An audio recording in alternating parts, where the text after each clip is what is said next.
So in this video, I'm going to give you 10 tips for beginners before you start your MMA journey. So let's crack on and start straight away with number 1.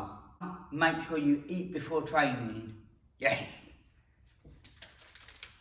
No, nothing like this. You can't be eating stuff like that before training. Now, I could make a whole nother video on this subject, so I'm just going to try and keep it nice and simple. Try and eat a meal, maybe a couple of hours, so 2 to 3 hours before you actually start training. You might have to experiment with this a little bit, because I actually hate training on an empty stomach. So I try and eat about an hour before training. So like I said, sadly this one takes a little bit of experimenting with. Like I said, I could make a whole nother video about it, but just try and make sure you do eat before training. If you are, on the other hand, doing some sort of fasting, make sure that you're used to fasting and that you know that you can train in a fasted state. You are used to doing that. Okay, so if you decide that you want to start MMA training and you also decide on that day that you're starting fasting, maybe not a good idea, yeah? Make sure you try and eat a couple of hours before training. And as a little bonus tip, but make sure you bring one of these with you and make sure you're drinking plenty of water throughout the day before you do your training. And if you can, have some electrolytes to put in there with your water. Not sponsored by these, I just thought that I'd add that in because that's also really important as well. Always make sure you turn up clean and presentable. Now, I don't just mean about having your hair brushed to the side or anything like that. I literally mean just make sure you're clean. The last thing you want to do is turn up smelling, because when you train with someone who smells, it's really not nice. Now, I can understand the odd now and again, especially if you're working and you're running late, it's gonna happen, yeah? It will happen sadly now and again, but try and make sure the best you can your hygiene is on point. Your fingernails are cut down, your fingernails are clean, toenails as well. The worst thing you want to do is scratch someone with your sharp toenails, so make sure your toenails and your fingernails are cut down and they're clean, and like I said, you're nice and clean so you're not smelling. As well, the gym should be cleaned often, but it's just going to help to make sure that the gym's not going to get dirty either. If you turn up and, like I said, you're dirty, make sure you try and turn up presentable and clean. I've had it myself since I've owned my own gym. I actually had someone turn up after football practice and they was like, I'm not even exaggerating, they literally had mud on them. So I said that they could have come onto the mats. Now, obviously, that's quite a hard decision as a boss of an owner to gym to tell someone that, but hygiene must be important, yeah? You're not going to want to train with someone if they're covered in mud, if you're not expecting that. If you're going out and playing football, maybe you're expecting that, but if you're rolling and doing grappling on the mats, you don't want to be with someone who's just come from work covered in dust, or just come from football practice or something along them lines. So definitely try and make sure you have a shower first. Ideally, if they've got a shower at the gym you go to, then obviously that can be perfect for you, but a lot of gyms don't have showers. I don't have shower facilities at my gym. We have toilets, but we don't have showers. So always make sure to tell everyone to try and turn up nice and clean and showered. Sorry I'm late. Only joking. Number 3, don't be late. When you even when you've been training in martial arts for a long time, it's very frustrating, especially for the instructor, as he's already started the class, when people turn up late. Again, it's gonna happen, yeah? Life's not perfect, traffic gets in the way, so you are gonna now and again turn up late. But as an instructor, myself, I can personally tell you, I'd rather people turn up early than turn up late. Now, especially if it's your first ever time training, you definitely want to turn up early. Reason why, sometimes you're going to have stuff like this, paperwork to fill in when you very first start training, okay? Maybe not all gyms, I don't know what all gyms are like, but I know with my gym, you have to come down, fill out some paperwork before you get started. A lot of the times, it's just your address, your next of kin if anything happens, any medical or health history, okay? If you turn up to a gym for the first time and they don't have that sort of things, that could be a little bit of a red flag that that's not a very good gym, so just bear that in mind, yeah? You should be turning up early to make sure you fill in a bit of paperwork. And like I said, no one likes people who turn up late anyway, yeah? So it shows good discipline, turning up on time. Again, sometimes it can't be helped, but try and make sure 90% of the time you're turning up early, fresh and clean, ready for practice. So I kind of just mentioned this with the waiver, but it is health problems, yeah?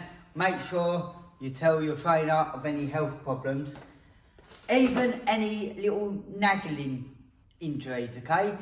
You may not necessarily have long-term health problems, but you might have sprained your ankle and you turned out and your ankle's hurting you a little bit. Just always make sure the coach is aware of these sort of things.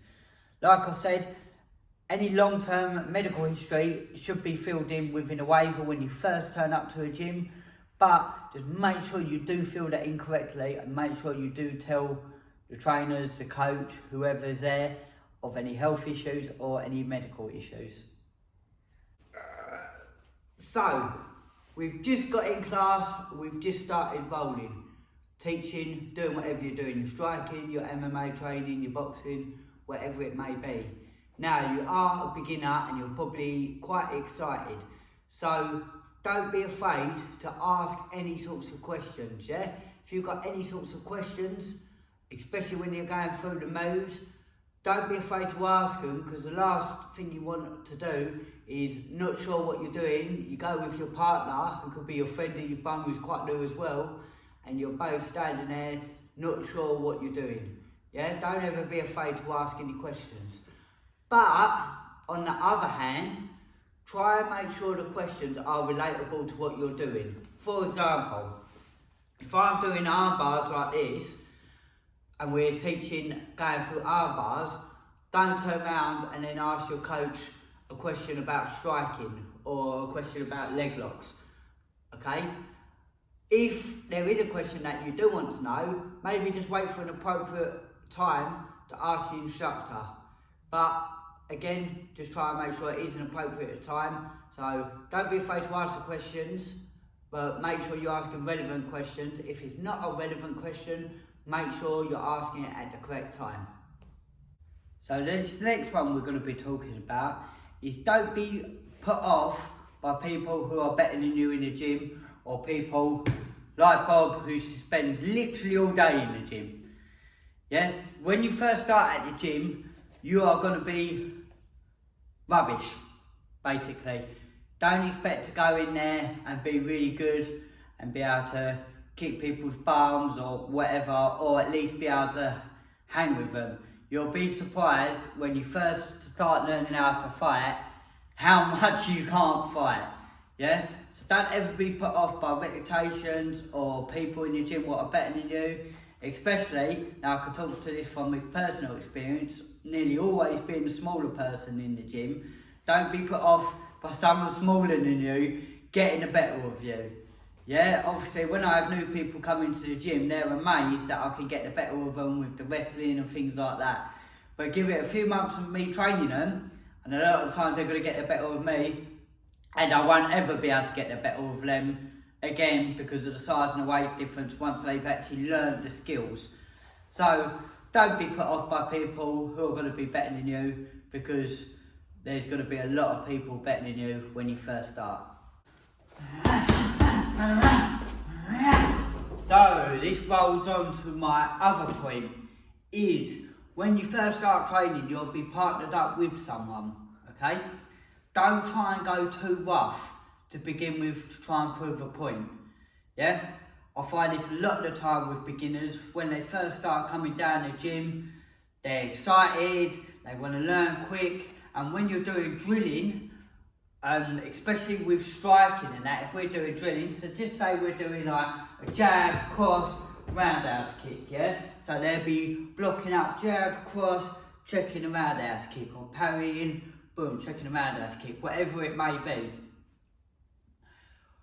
I find that beginners feel like they need to prove a point by going too hard, yeah? You don't need to go too hard and end up hurting your opponent. Sorry, I shouldn't say opponent. Hurting your training partner, yeah? Because you are training partners. You need training partners. So, you don't want to go too hard with it and end up beating each other up. And that moves on to the other point, is you don't want to go too soft either, yeah? You nearly always get someone who goes miles too hard with beginners, or someone who goes miles too soft at the start. So, like I said, going too hard might be, say, doing a perfect jab, cross, hook, coming out, kick to the body, yeah? And they go bam, bam, bam, bam, bang, you're smashing that kick in. Now, especially if you've got to practice catching that kick, if the person don't move and you whack them in the ribs, you're going to end up hurting them or breaking the ribs. Now, let's go on to the person who's going too soft. They might turn around and go boom, boom, boom, and then they might throw up the kick for the person to catch, and they're going to do that. Yeah, they're not going to put no effort in at all to it, because they're either a bit nervous about going too hard, or they don't quite understand it, yeah? So they'll just be going like that, and there's no way no one's going to be able to catch the kick, because the kick's coming down here and it's coming up too soft, yeah? So you need to get the mechanics of it correctly. So you don't need to go too hard, but you don't want to go too soft either. So if I throw a body kick for someone to catch, I'm going to come up, boom, like that. So I'm not stretched off, but you're just going to come up, boom, come up around, yeah? Ready for them to catch it. So I'm not coming up too soft where they're never going to be able to catch it, and I'm not coming in, boom, and slamming the kick in, yeah? We're just going to come up, boom. Now, the more and more you do it, the more and more you will get better with this anyway, and you'll be able to start going that little bit rougher with people. The more you're both levelling up, you'll just be able to tell and know how hard you could go to try and make it more realistic. Because that might be something you might see. You might look around the gym and you might see people who've been training a long time going that little bit harder or rougher, but they've got the control. Yeah, you're a new beginner, so don't try and go too hard, but don't try and go too soft either. With this next tip, I think this is really an important one, and this is why sometimes giving someone a trial class doesn't always quite work. Try and make sure that you do at least 5 classes before you completely make up your mind whether this MMA training is not for you. Because when you first start, you might be partnered up with someone who's also a complete beginner, so you're going to struggle in that sense. You might start and you might be doing something you're not going to enjoy as much that day. Yeah? Try and do 5 sort of classes to try and get a real feel for it. I honestly feel like one class is not quite enough to decide whether you like it or not. Especially if you're on the bench a little bit with it. Especially if you're like, it weren't too bad, it's not quite what I thought. You've done 1 class. Try and make sure you do 5 classes. Obviously, if you turn up and you think, nah, this ain't for me at all, I don't know why I bother coming, then fair enough, your mind's already been made up. But I think if you've been thinking about training and you actually ended up getting down the gym and signing up and trying a class, try and do at least 5 classes before you made up your mind. Because, like I said, that you're always going to be doing different things. There's going to be different people down there. There might be different instructors on different days. So try and make sure you do at least, maybe not even 5, maybe even more, yeah? But try and make sure you try and hang it out for just at least a good few classes before you make up your mind and decide, no, this is definitely not for me. So now you've been training for a while, get yourself one of these if you're a male, and get yourself one of these gum shields as soon as you can. I'll make a whole video about what equipment you do need to start your MMA training, but get yourself equipment as soon as you can, especially these two, because these two are what's going to stop you from getting injured. And once you get them, make sure you always bring your equipment. It's really frustrating as a coach when people turn up, especially if they've come 2 or 3 times and they have got equipment, that they forget their own equipment. So make sure you bring your own equipment. And just to double make sure, I know I said it right at the start of the video, but make sure you bring one of these. Bottle of water, very important. When I first started, when I first built my gym, I actually weren't selling bottles of water because it was in the middle of summer, it was boiling hot and I didn't have a fridge yet. So make sure you always bring your own bottle of water. If you've got to the end and you enjoyed this, make sure you smash that subscribe button. Leave me a comment if you want to know anything and I could try and help you out with that. Leave it a thumbs up. Check out this playlist over here for even more tips for MMA.